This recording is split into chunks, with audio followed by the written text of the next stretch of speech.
Nós pedimos ali para a técnica, enquanto nós citarmos aqui os textos, eles vão ser projetados aqui. E o primeiro texto é esse de Filipenses 2,15, que nós vamos basear a palavra dessa noite, que diz assim: para que venham a tornar-se puros e irrepreensíveis, filhos de Deus inculpáveis no meio de uma geração corrompida e depravada, na qual vocês brilham como estrelas no universo. Há uma outra tradução que diz: brilham como luzeiros no mundo, né? E é sobre isso que eu gostaria que pensássemos nessa noite, de que eu e você fomos chamados para sermos luzeiros, para brilharmos neste mundo. Vamos orar mais uma vez? Senhor, agora quando vamos meditar na Tua Palavra, fala conosco. Fala, Senhor, agora através da Tua Palavra, que o Teu Espírito nos conduza, nos dirija nesse momento de meditação, de confrontação da Tua Palavra com a nossa vida. Assim nós oramos e Te agradecemos em nome de Jesus. Amém. Essa palavra luzeiros, ou brilham, ela vem da palavra grega foster, e ela é aplicada em várias situações. Ela é aplicada à luz do sol, à luz das estrelas, o brilho da luz do sol, o brilho da luz das estrelas. Ela pode ser traduzida também como luz. Mas, principalmente, ela dá a ênfase do brilho. E eu queria pensar com você nessa noite, e eu queria que a gente entendesse o que Paulo está querendo dizer aqui, inspirado pelo Espírito Santo de Deus, quando ele escreve aos Filipenses, e quando ele diz, né, que nós precisamos brilhar como luzeiros no mundo, ou como estrelas no universo aonde estamos. Um dos problemas que eu imagino que nós como crentes temos, porque eu não acredito que em sã consciência alguém que seja crente, alguém que teve uma experiência de novo nascimento, que nasceu de novo, eu não creio que essa pessoa conscientemente não queira realizar a obra para a qual ela foi chamada. Mas muitas vezes isso acontece. E a gente entende que muitas dessas situações, nós vivemos isso, deixamos de ser aquilo que Deus planejou para nós sermos, justamente por não entendermos quem nós somos, o que Deus quer de nós, não é? Para que nós estamos aqui. Se nós não entendermos esses princípios bíblicos, nós não vamos, em momento algum, cumprir aquele projeto que Deus tem na minha vida e na sua vida. Eu queria que a gente, para desenvolver esse raciocínio, nós lêssemos um texto lá de Números, no Velho Testamento, Números, capítulo 13, versículo 33. Números 13, 33.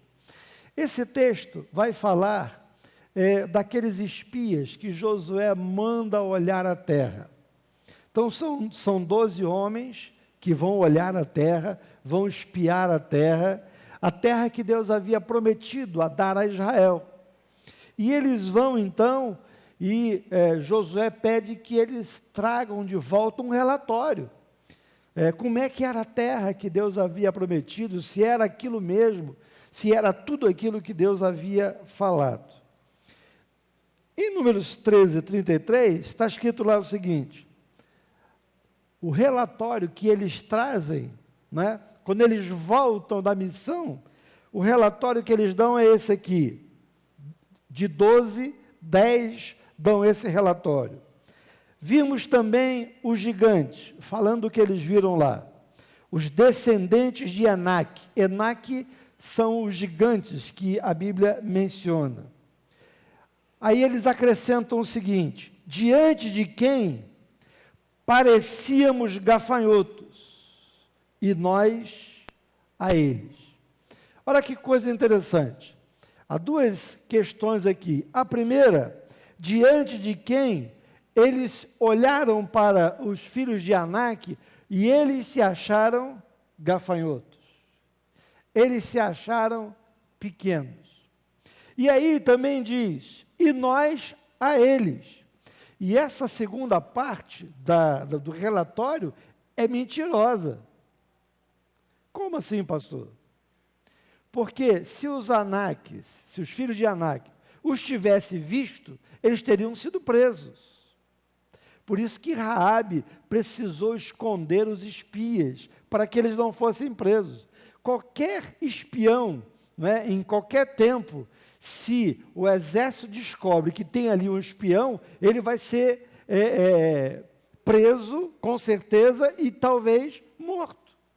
Então, eles não foram vistos. Mas eles chegaram à conclusão que, aos olhos deles, eles eram gafanhotos. Então, é uma visão distorcida que eles tinham. Verdade é que o povo daquela terra eram filhos, eram descendentes de Anaques, eram homens gigantes.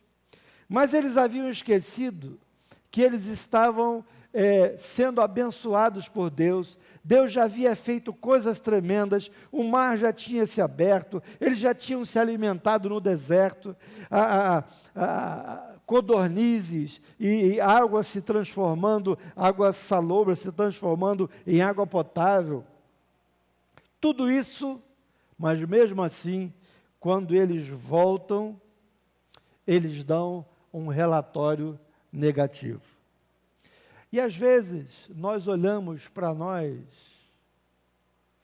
e não entendemos quem somos nós, por que estamos aqui, o que há em nós para ser compartilhado.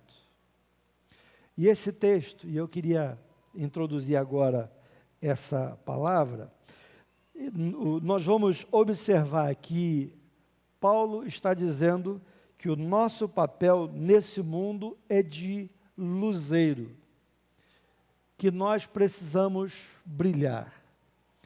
E nós vamos ver como isso pode ser feito. Exemplo da onde nós tiramos de alguém que brilhou. Qual a simbologia da luz na Bíblia? O que a Bíblia fala da luz? Agora vamos ver alguns textos. O primeiro deles está em Mateus 4, versículo 16. Diz esse texto de Mateus 4, 16, o povo que vivia nas trevas viu uma grande luz. Está falando sobre a vinda de Jesus, sobre os que viviam na terra da sombra da morte, raiou uma luz. A própria vinda de Jesus mostra que ele é a luz que veio ao mundo, que até então os homens andavam em trevas, e já faziam 400 anos que não se levantava mais um profeta da parte de Deus. Havia uma grande treva, e na vinda de Jesus, quando ele nasce, então, o texto diz que uma grande luz veio sobre aqueles que estavam na sombra da morte. Lucas, capítulo 1, versículos 78 e 79, também diz para nós o seguinte: por causa das ternas misericórdias de nosso Deus, pelas quais do alto nos visitará o sol nascente, para brilhar sobre aqueles que estão vivendo nas trevas e na sombra da morte, e guiar-nos nossos pés no caminho da paz. Eu queria que a gente percebesse, quando a gente está vendo aqui a simbologia da luz na Bíblia, que ela vai ser usada para Jesus. Toda vez que se refere a Jesus, em muitos textos que vamos ver ainda, nós vamos ver Jesus como luz. E eu queria que a gente começasse a entender a função de Jesus. A função dele, de ser luz, de resplandecer. E nós vamos ver mais à frente o que essa luz ainda simboliza para nós. Evangelho de João, capítulo 1, versículos 8 e 9. João 1, 8 e 9, fala de João Batista. Ele próprio não era luz. João Batista não era luz, mas veio como testemunha da luz. Estava chegando ao mundo a verdadeira luz, que ilumina todos os homens. Esse texto já acrescenta que, além de Jesus ser a luz, ele é aquele que ilumina todos os homens. É aquele que vai trazer luz, iluminar os homens. Ainda no Evangelho de João, no capítulo 8, verso 12, diz lá o texto: falando novamente ao povo, Jesus disse, olha o que Jesus vai dizer de si mesmo: eu sou a luz do mundo. Quem me segue nunca andará em trevas, mas terá a luz da vida. A gente começa então a perceber de que Jesus é a luz que veio ao mundo para tirar o mundo das trevas do conhecimento, das trevas de quem era Deus. O homem não tinha muito poucas informações a respeito de Deus. E Jesus, a Bíblia diz que ele é a revelação plena e completa do próprio Deus. A própria Bíblia diz que luz também tem significado de revelação. Nós vamos ver agora alguns textos que, além de dizer que Jesus é luz, os textos vão afirmar também que essa luz traz revelação. Se não, vamos ver. 2 Coríntios, capítulo 4, versículos 3 e 4. 2 Coríntios 4, 3 e 4. Mas se o nosso evangelho está encoberto, para os que estão perecendo é que está encoberto. O Deus deste século cegou o entendimento dos descrentes, para que não vejam a luz do evangelho da glória de Cristo, que é a imagem de Deus. Esse primeiro versículo, que já falando de luz como revelação, ele vai dizer que o evangelho para muitas pessoas está oculta. Há pessoas que não conseguem enxergar o evangelho, porque ainda estão em trevas e ainda não foram atingidas por essa luz. E ele diz, para os que estão perecendo é que está encoberto.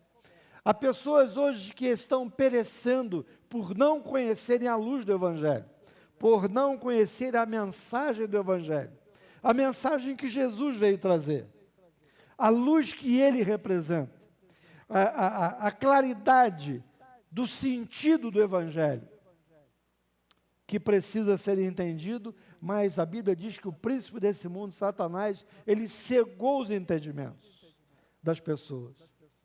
E é interessante quando você conversa com algum incrédulo, algum descrente, falando das verdades bíblicas, verdades que saltam aos nossos olhos, verdades que são tremendas para nós, mas para eles não faz nenhum sentido, porque eles não foram ainda iluminados para então perceberem a beleza do Evangelho, a beleza da mensagem, a profundidade da mensagem do Evangelho.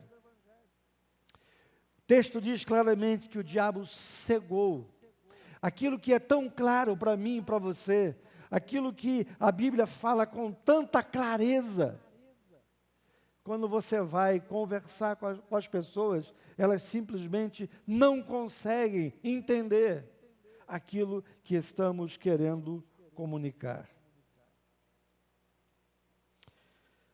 Um outro texto, que está lá em Efésios 1:17, Efésios 1:17, diz assim: peço que o Deus de nosso Senhor Jesus Cristo, o glorioso Pai, lhes dê espírito de sabedoria e de revelação no pleno conhecimento dele. Aqui, Paulo faz uma oração pedindo que o espírito de sabedoria e de revelação possa ser dado àqueles que estão em trevas. E essa é uma das funções do crente, levar luz àqueles que estão em trevas. Por que Jesus foi chamado de luz? Exatamente porque Jesus é aquele que revela o Pai. Esse era um dos seus maiores propósitos, de revelar o Pai. Jesus, em todo o tempo que aqui esteve, ele refletia a luz do Pai, ele refletia a natureza do Pai. Jesus veio ao mundo para fazer o Pai conhecido, para revelar-nos com detalhes a pessoa do Pai. Jesus é a revelação perfeita do Pai. João 1,18, Evangelho de João, capítulo 1, versículo 18, diz assim a palavra de Deus: ninguém jamais viu a Deus, mas o Deus unigênito, que está junto do Pai, o tornou conhecido.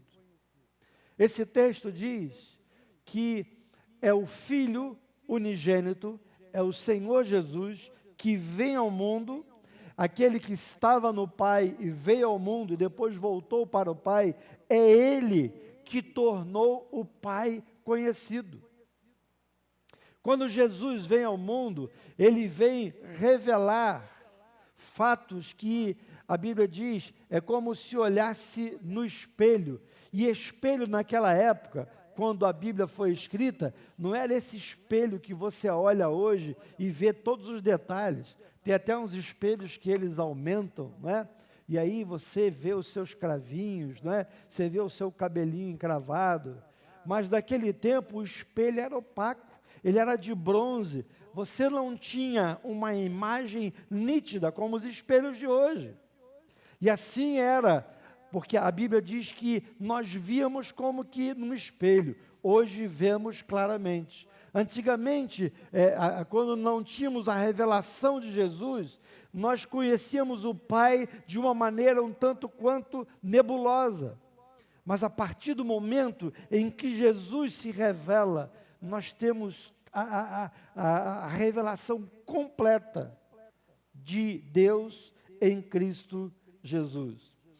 O próprio Jesus vai dizer em João capítulo 12, 45 e 46, João 12, 45 e 46, diz assim: quem me vê, vê aquele que me enviou. Olha que texto tremendo.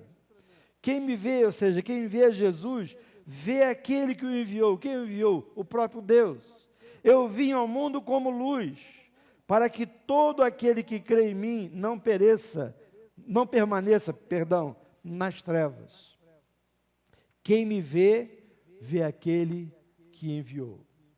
Eu queria que a gente pensasse um pouco, e depois a gente vai fazer uma aplicação disso. Por que essa importância de nós entendermos Jesus como luz e como revelação? Luz e aquele que traz revelação do Pai. Qual a importância disso para nós hoje?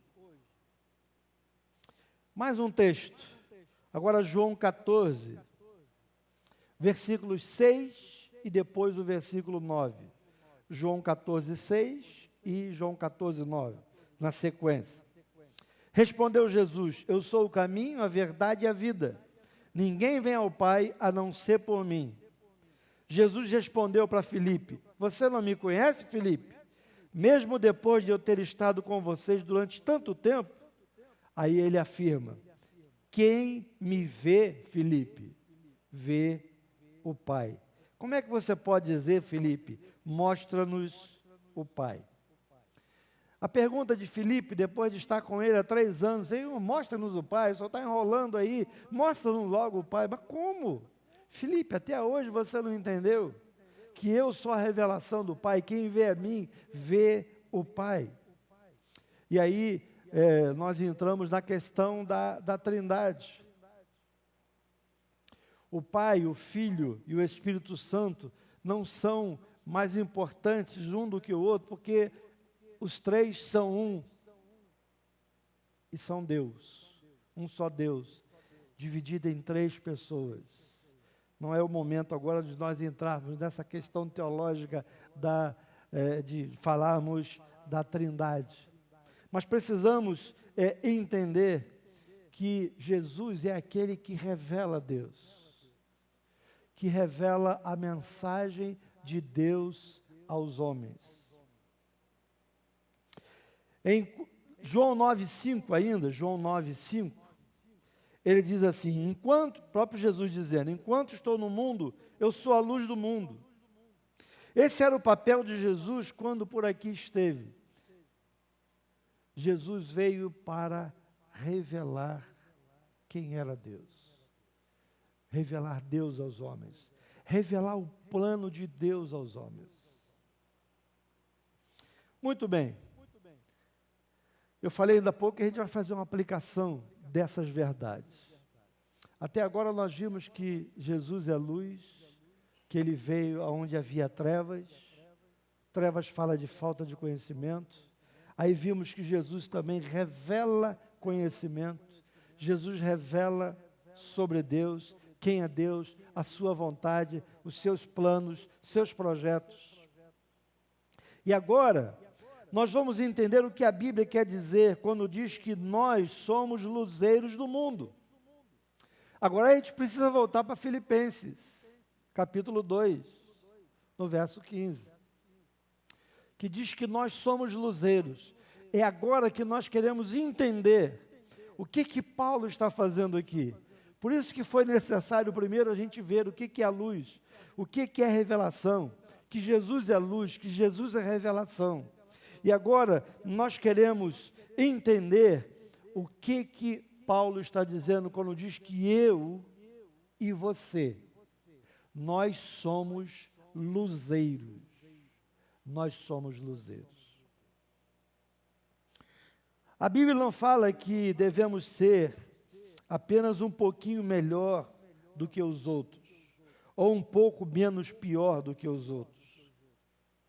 A Bíblia fala de uma responsabilidade que eu e você, como cristão, temos.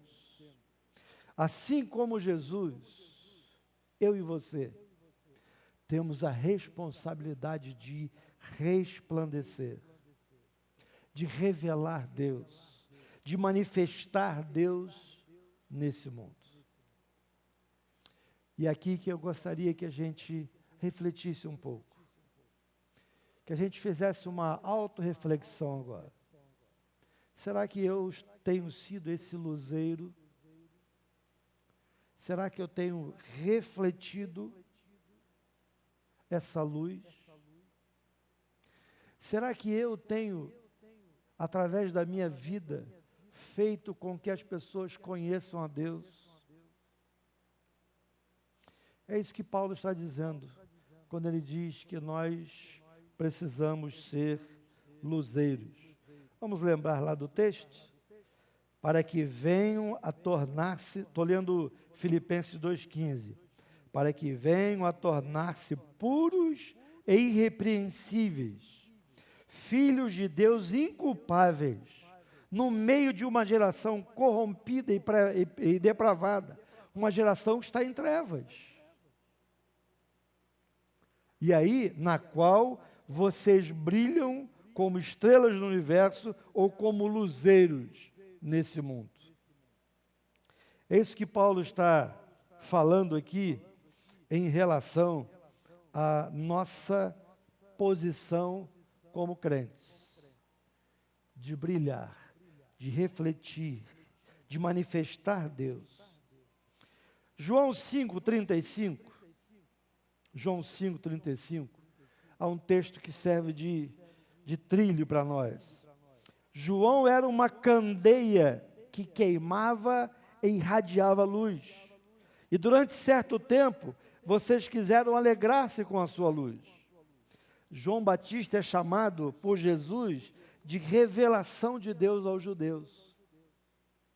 O próprio João Batista, diz o texto, ele era uma candeia que queimava e que irradiava luz. Ele não era luz, mas como nós hoje não somos a luz, nós somos aquilo que reflete a luz. É como a lua.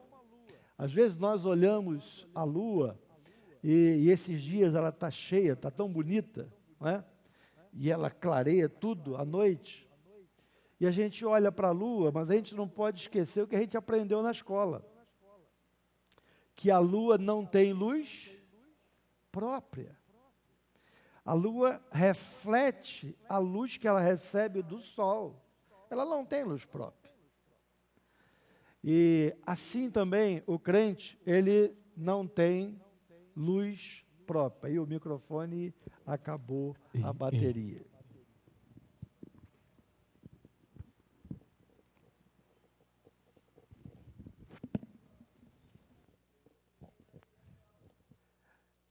O microfone tem bateria própria, né?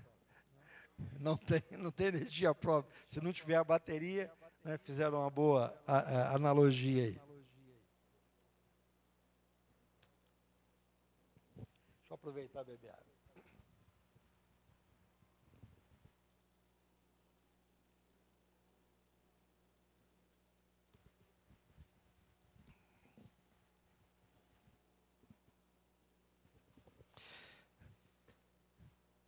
Atos 13, 47. Atos 13, 47. Nós vamos encontrar Paulo falando do seu chamado. Paulo sendo chamado por Jesus para realizar a obra para a qual Paulo foi designado. E Paulo diz assim, pois assim o Senhor nos ordenou. Eu fiz de você, Paulo, luz para os gentios, para que você leve a salvação até aos confins da terra. Paulo aqui fala do seu chamado de ser luz, de ser revelação para os gentios. Esse texto mostra que Paulo, ele é luz, ele é um instrumento para os gentios, e Deus o levanta com essa missão. Enquanto outros pregavam ao povo de Israel, Paulo vai pregar aos gentios. E ele é luz para os gentios. Deus o levanta nessa condição. Olhando para Paulo, a gente pode perguntar para nós, e qual é a minha missão? Aonde Deus está me levando? Aonde Deus quer que eu brilhe? Uma pergunta que seria interessante nós fazermos é: que espécie de luz nós somos ou deveríamos ser? Que espécie de luz eu tenho sido? Você tem sido? Que espécie de luz? Será que aquela luz, semelhança do que Paulo foi? Deus espera exatamente isso da igreja dele aqui na terra. Que a igreja de Cristo revele Deus nesse mundo corrupto, que está em trevas, Deus espera isso de mim e Deus espera isso de você. Será que nós temos consciência disso? Dessa missão de ser luz? De levar essa luz? Às vezes é muito fácil ser luz aqui dentro da igreja. Mas aqui não precisa. Aqui tem muitas luzes. Nós precisamos de luz lá fora, nas trevas, nessa sociedade que vivemos. E que muitas vezes nos curvamos diante dela. Muitas vezes nos dobramos a ela, ao invés de resisti-la. Ao invés de ser luz, de brilhar, de fazer Deus conhecido. Muitas vezes deixamos de brilhar, quando mais precisávamos de brilhar.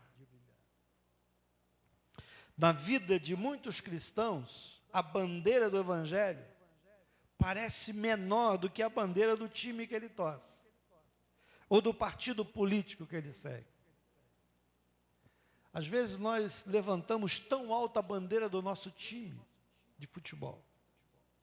Falamos tanto dele, brigamos por ele. E muitas vezes não brigamos para refletir a luz de Cristo. Brigamos por um partido político e não brigamos pelo Evangelho de Jesus. Não brilhamos por ele. E é isso que Deus espera da igreja.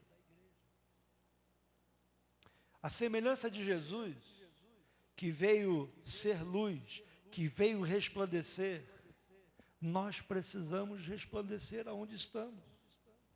Como tem sido o nosso testemunho? No nosso lar, diante dos nossos filhos, diante da nossa esposa, do esposo, diante dos funcionários que nós temos, diante das pessoas com quem trabalhamos, diante das pessoas com quem estudamos. Temos sido luz ali? Temos refletido a glória de Deus ali? Ou temos sido luzes apagadas? Ou nos apagamos quando estamos diante de tais pessoas?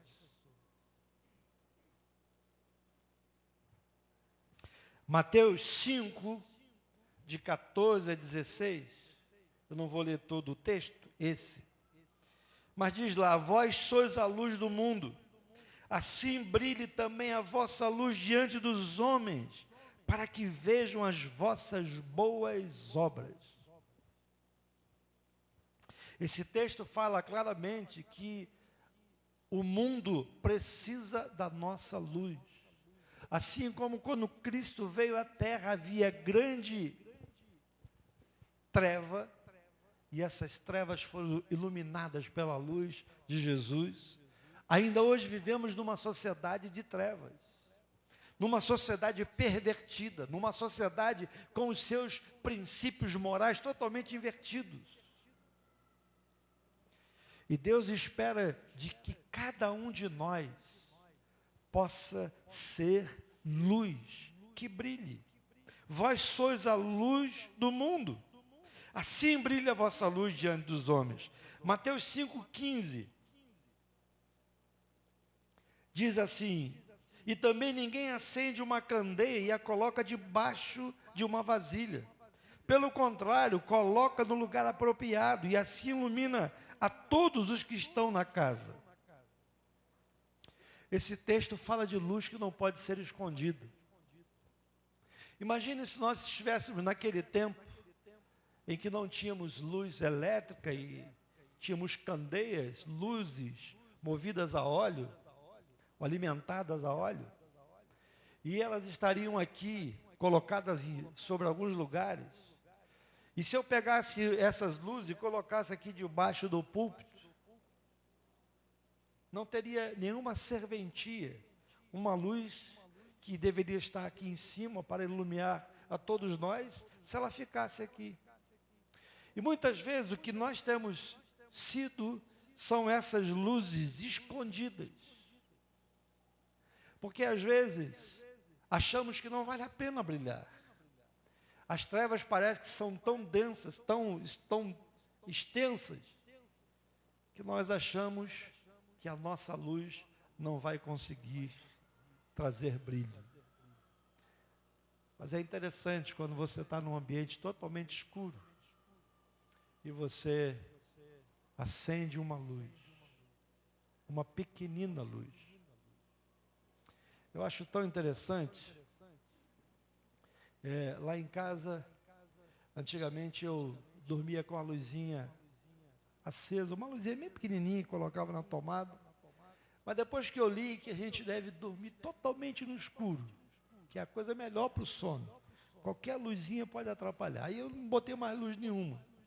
Mas tem um pilotozinho lá, né, do computador, que fica lá ligado, e é uma luzinha que durante o dia você não consegue nem perceber ela. Mas de madrugada, quando eu levanto para ir no banheiro, na hora de voltar, aquela luzinha faz uma diferença. Ela faz com que eu não dê canelada na cama.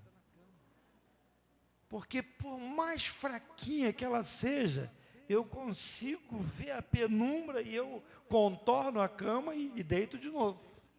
Uma luzinha mínima. Durante o dia, você não consegue quase vê-la. A luz, por menor que seja, nas trevas, ela se destaca. Ela se destaca. E é isso que Deus espera da igreja como luz. O problema não é a quantidade de luz, ter mais luz ou menos luz. Não é estar mais ou menos aceso. O problema é quando nós estamos atrapalhando a manifestação dessa luz. O problema é quando a nossa vida não manifesta essa luz.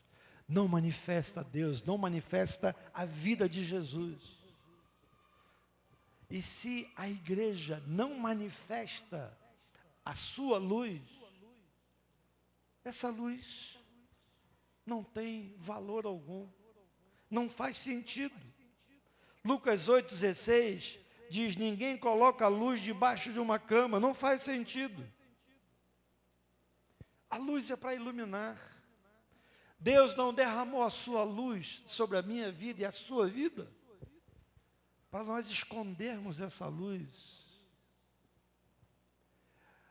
Alguém já disse que há crentes que são SC, Serviço Secreto de Cristo. Né?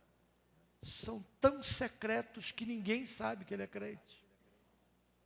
Já contei uma ilustração aqui de uma empresa que um dia um rapaz estava lá na empresa e escutou o outro cantando um hino. E aí foi falar com ele. Você é crente? Falou, olha, me converti tem 15 dias. Ah, é mesmo? Aonde foi? Aí contou a igreja e tal. Ah, que bom, eu também sou crente. Ele falou, como? Você é crente? Sou. Mas a gente trabalha junto aqui há 10 anos, você nunca falou de nada da tua igreja, nada de Jesus. Rapaz, eu estou vivendo uma coisa tão gostosa e você me privou de conhecer esse Jesus há 10 anos que você trabalha comigo aqui. A nossa luz pode ser a como desse crente, não brilhar. E nós não fazemos aquilo para o qual Deus nos colocou nesse mundo, para brilhar, para refletir. Espiritualmente fazemos isso. A luz de muitos de nós está confinada dentro de um vaso. Dentro de um vaso. Há um texto lá de Juízes 7, 16 a 19, também não vou ler o texto, mas pode colocar aí. Não vou ler todo o texto. É aquele texto que fala de Gideão. E Gideão manda colocar as tochas dentro do vaso. Aqueles 300 homens, eles vão com as tochas, com luz, dentro do vaso. Eu estava estudando sobre essa questão. Normalmente, numa tropa, apenas o comandante levava a luz pela dificuldade que havia, e havia uma tropa que seguia aquele homem, não é? E como era exército, para que eles não fossem identificados, apenas um homem levava a tocha iluminando e os outros iam seguindo aquele caminho. Mas Gideão está com 300 homens e ele dá uma tocha e um vaso para cada um, e as tochas vão dentro do vaso. E eles vão então para uma batalha, e Gideão diz: olha, assim como eu fizer, vocês façam também. E diz o texto que no momento exato, Gideão quebra o seu vaso e aparece a sua luz. Imediatamente, todos aqueles 300 valentes quebram seus vasos e de repente, aquele lugar onde eles estavam, aparecem 300 luzes. E na leitura daqueles que conheciam as estratégias militares, eles pensaram: 300 devem ser só os líderes. Imagina o resto do exército que está com esses homens. E aí houve todo aquele alvoroço e Gideão então consegue a vitória com aquele momento em que aquelas luzes aparecem. Mas eu queria usar essa ilustração de Gideão, não quero pregar sobre o texto de Gideão, mas muitas vezes nós somos como aqueles valentes de Gideão. As nossas luzes estão dentro do vaso. E nós estamos andando pela vida com a luz dentro do vaso. E ela não vai fazer nenhum efeito.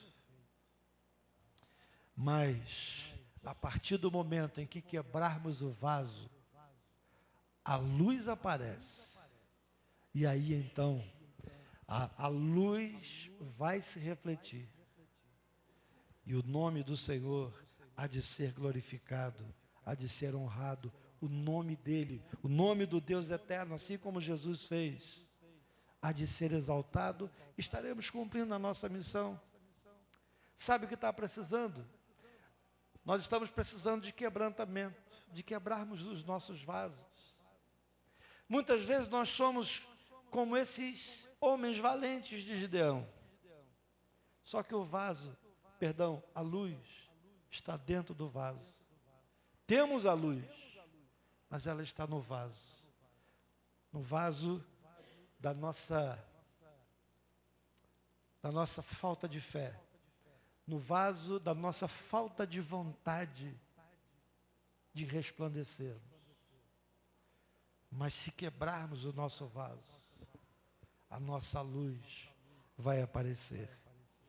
E a nossa oração é que nessa noite, Deus possa quebrar os nossos vasos. Que a nossa luz possa prevalecer diante dos homens. Deus colocou um tesouro em vasos de barro que somos nós. Precisamos quebrar os vasos que estão escondendo a luz. Não podemos viver com esse tesouro escondido apenas para nós. Muitos de nós estão vivendo apenas, usufruindo da luz, apenas para si mesmo, enquanto o mundo anda em trevas. Há um exemplo na Bíblia também, a morte de Estevão, diante de Paulo. Eu não tenho dúvida que ela foi uma luz fortíssima, que impactou a vida de Paulo. Porque Paulo está perseguindo os cristãos. E na hora que Estevão é apedrejado, e imaginem uma morte horrível por apedrejamento, aquele homem sofrendo muito, sangrando, talvez já com o seu rosto dilacerado. Mas ele se ajoelha, vê os céus abertos e diz: Pai, perdoa-lhes, porque eles não sabem o que fazem. A gente imagina Saulo olhando para aquele homem e ele fica impactado com a luz de Estevão. Que luz é essa? E Saulo era um homem religioso, ele não tinha essa luz. Queridos, é nessas horas, nas horas de maior dificuldades, é que nós somos chamados a brilhar. É quando as coisas estão adversas do nosso lado, é quando o inimigo está se levantando contra nós, querendo que reajamos do mesmo modo, da mesma maneira que todo mundo reage. Estevão reagiu diferente. Ele não se defendeu, ele não agrediu os seus agressores, mas ele se ajoelhou, viu os céus abertos e disse: Pai, perdoa-lhes, porque eles não sabem o que fazem. Vários teólogos creem nisso e eu também, que a conversão de Paulo, o apóstolo Paulo, começa na morte de Estevão. Que Jesus é esse, que esse homem, morrendo, sofrendo desse jeito, não abre a boca para murmurar, para reclamar, para dizer: Deus, onde é que o Senhor está? Precisamos romper com a nossa carnalidade, com o nosso vaso. Precisamos fazer a diferença onde vivemos. Voltando para Filipenses 2,15, onde começamos. O texto diz: para que vos torneis irrepreensíveis, sinceros, inculpáveis. Queridos, Deus nos ofereceu um grande privilégio. O privilégio que Deus nos deu é de manifestá-lo na terra, assim como Jesus fez. Se nós somos imitadores de Cristo, temos que fazer como Ele fez. Nós vimos no início dessa palavra como Jesus era a luz e como Ele revelava o Pai. Através de Jesus, nós conhecemos o Pai. Hoje, através de mim, de você, através da igreja, as pessoas precisam conhecer o Deus que você conhece. O Deus que mudou a nossa história, mudou a nossa vida. E que num dia qualquer, alguém falou desse Deus para mim e para você. E esse Deus entrou na nossa vida e mudou a nossa história, mudou a nossa vida. E Deus quer mudar a vida e a história de muitas pessoas. Mas Ele precisa que eu e você sejamos luzeiros. Sejamos homens e mulheres que brilhem. Como está o nosso brilho? Precisamos de quebrantamento. Precisamos quebrar o nosso vaso. E assim, sermos usados para levar luz aos que estão em trevas.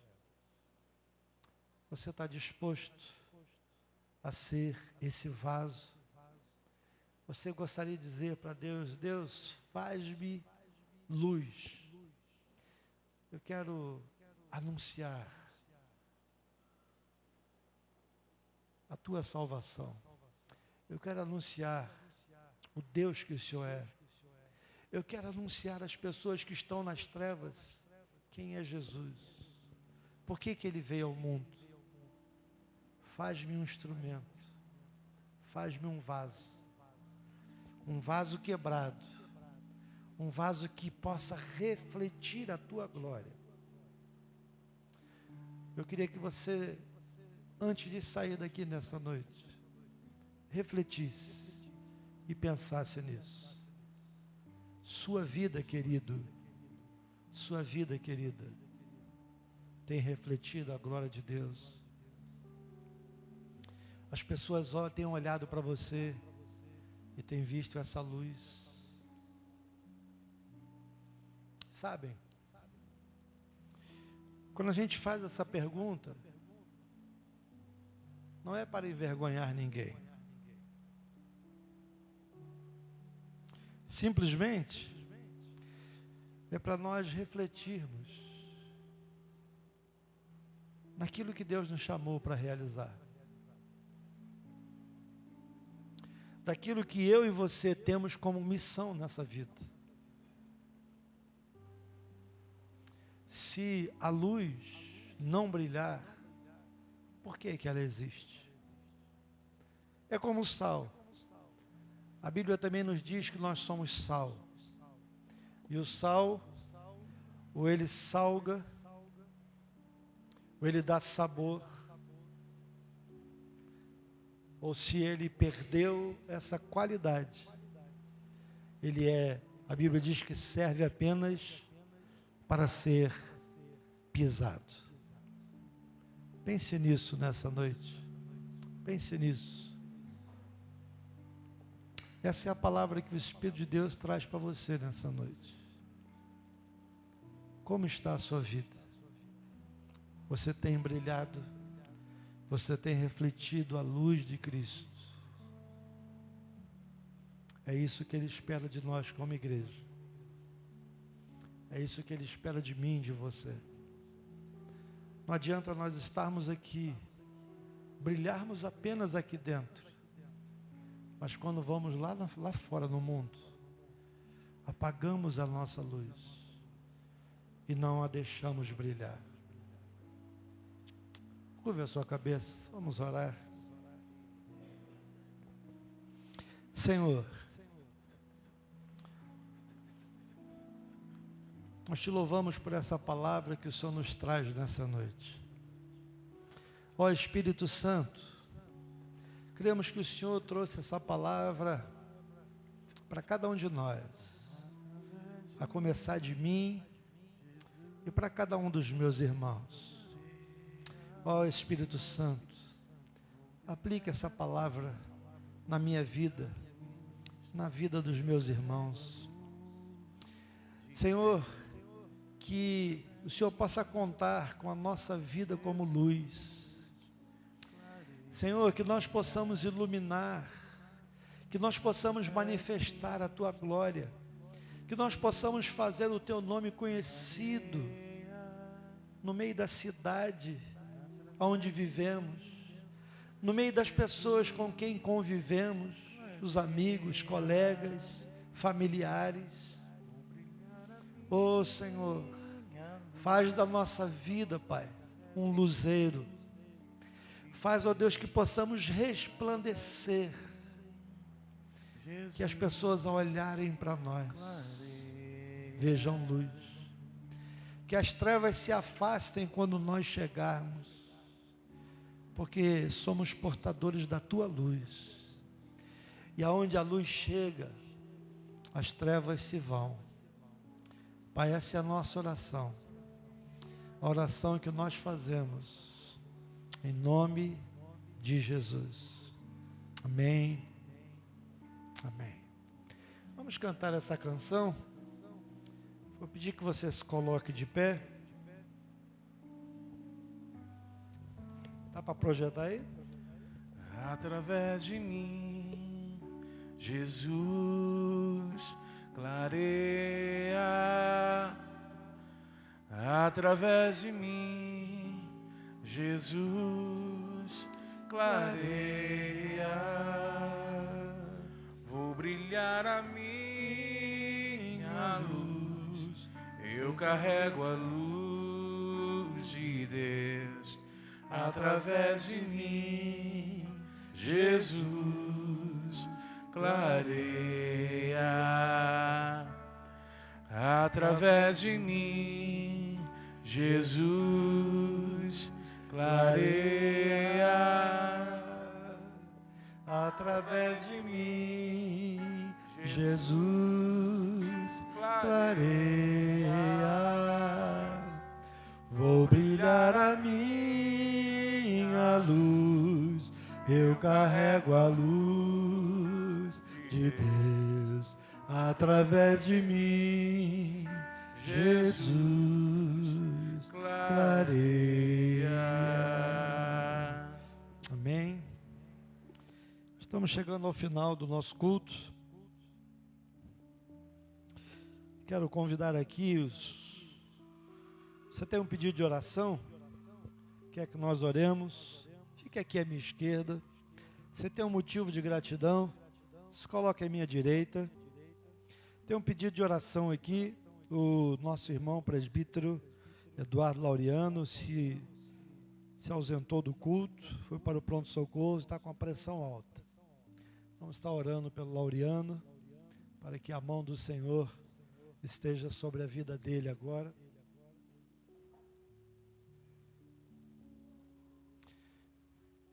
Nós vamos orar também pela família do Luiz Afonso, um rapaz, alguns lembram dele, frequentou a nossa igreja, e nessa noite a sua mãe faleceu, de repente, parece que ela tinha 54 anos, e passou mal, foi para o pronto-socorro e morreu, né?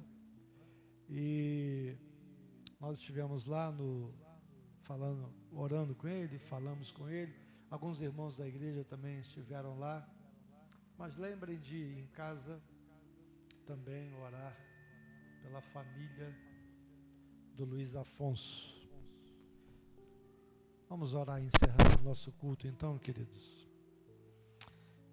Pai amado, Jesus querido, nós queremos te louvar por essa noite, mais essa noite que o Senhor nos deu na tua casa, na tua presença.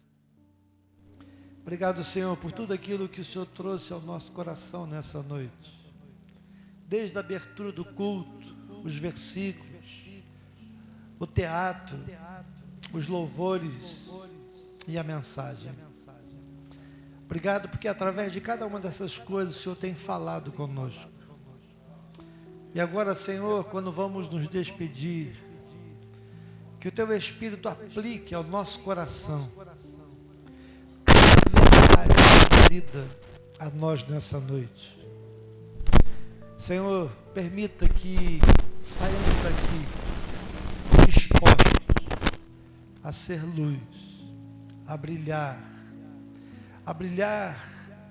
no meio das pessoas onde vivemos e convivemos. Senhor, que não possamos esconder a nossa luz, mas que ela possa estar no alto, no velador, e assim, ó Deus, fazer o Senhor conhecido. Pai querido, nós queremos interceder agora por esses irmãos que estão aqui à nossa esquerda. Eles estão trazendo pedidos, Pai, e queremos incluir dentre eles o Luiz Afonso, que perdeu a sua mãe na madrugada passada. Pedimos que o Senhor o console, Pai. Console a ele, seu pai, seus irmãos, sua família. Que o consolo do Espírito Santo seja sobre eles, Pai. Lembra do teu servo Laureano agora, lá naquele pronto-socorro. Clamamos agora para que a pressão arterial baixe, que essa pressão volte ao normal, em nome de Jesus. Que daqui a pouco ele já possa estar em casa, bem restaurado, em nome de Jesus. Senhor, cada irmão, cada irmã aqui, eu não conheço os pedidos, as necessidades, mas o Senhor conhece cada uma delas, porque o Senhor é onisciente, o Senhor conhece o coração, e como igreja nós intercedemos. Senhor, clamamos que o Teu poder se manifeste agora na vida do meu irmão e da minha irmã. Senhor, eu não sei qual é o pedido, mas a minha oração agora é que nesse momento, em nome de Jesus, que o Senhor derrame sobre cada um deles a unção de que precisam, seja de cura, seja de libertação, seja de restauração, seja de portas que precisam ser abertas. Senhor, derrama da unção, do Teu poder sobre a vida deles agora e sobre a necessidade de cada um deles. Nós concordamos agora e intercedemos por eles em nome de Jesus. Quero te agradecer pelos irmãos que estão à minha direita, pelas bênçãos recebidas, pela Tua fidelidade, pela Tua graça, pela Tua misericórdia. Aceita o nosso louvor, a nossa gratidão, a nossa oração. Despede-nos em paz. Dá-nos uma noite abençoada na Tua presença. E que essa seja uma semana, Pai, em que Teu Espírito Santo nos ajude a brilhar em todo lugar onde formos. Faz-nos, Senhor, esse luzeiro. Faz-nos bênção, Senhor. Usa-nos, Pai, como luzeiros. Que a graça do Senhor Jesus, o amor de Deus, o nosso Pai, as consolações, o poder do Espírito Santo de Deus, estejam com teu povo aqui reunido nessa noite e com todo o povo de Deus espalhado pela face da terra. Seja também com Israel, com Jerusalém. Haja paz em Jerusalém, não somente agora, mas pelos séculos dos séculos. Amém. Amém.